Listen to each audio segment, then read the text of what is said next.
আসসালামু আলাইকুম।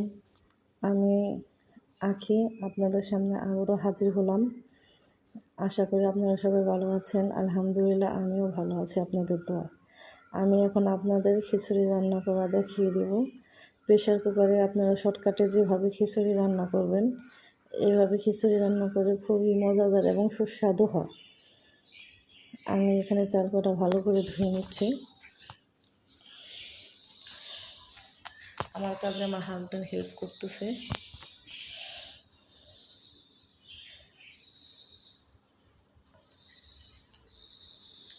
চাল কটা ধোয়া হয়ে যাচ্ছে এখানে।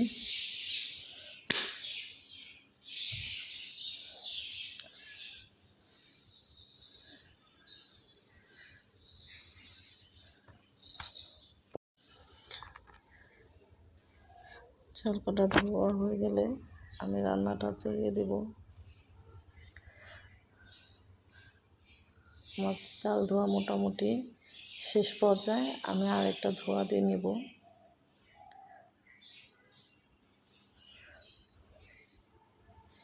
এই ধোয়াটা দিলেই শেষ।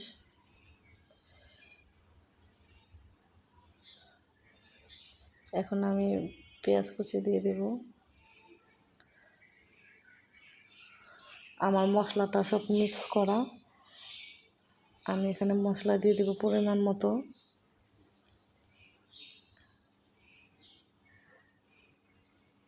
তারপর আমি এখানে আদা বাটা অ্যাড করে দেব। আমার আদা বাটাটাও মিক্স করা।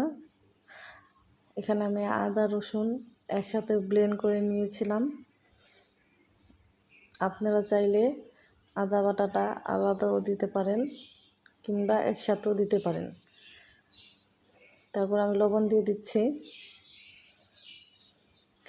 লবণ দেওয়ার পরে আমি তেল দিয়ে দেব।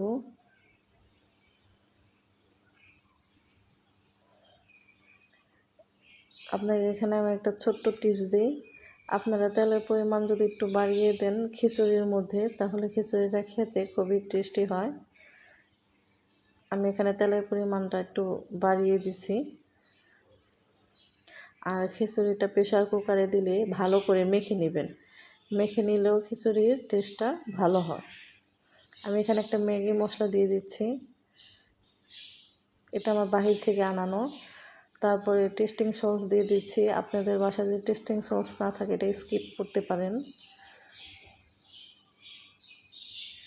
কিন্তু টেস্টিং সসটা দিলে খিচুড়ির টেস্টটা ভালো আসে। আর আমি যেটা বললাম, খিচুড়িটা ভালো করে মাখাতে হবে। খিচুড়িটা যত মাখিয়ে নেবেন কষানোর টেস্টটা এই মাখানোর মধ্যেই থাকবে।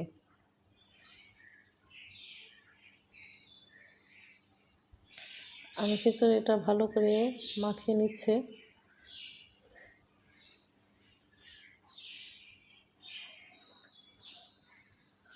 আমার ভিডিওটা অনেকের পছন্দ হতেও পারে, নাও হতে পারে। আমার ভিডিওটা যাদের পছন্দ হবে না তারা স্কিপ করে যাবেন, আর যাদের পছন্দ হবে তারা একটা লাইক কমেন্ট শেয়ার করবেন, ফলো দিয়ে পাশে থাকবেন। আমি 3 কর পানি দিচ্ছি।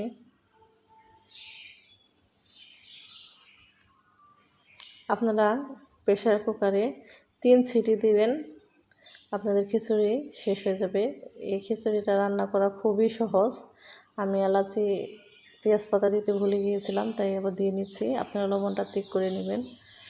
প্রেশার কুকারে এই খিচুড়িটা মিনিমাম আধা ঘন্টার মধ্যেই হয়ে যায়।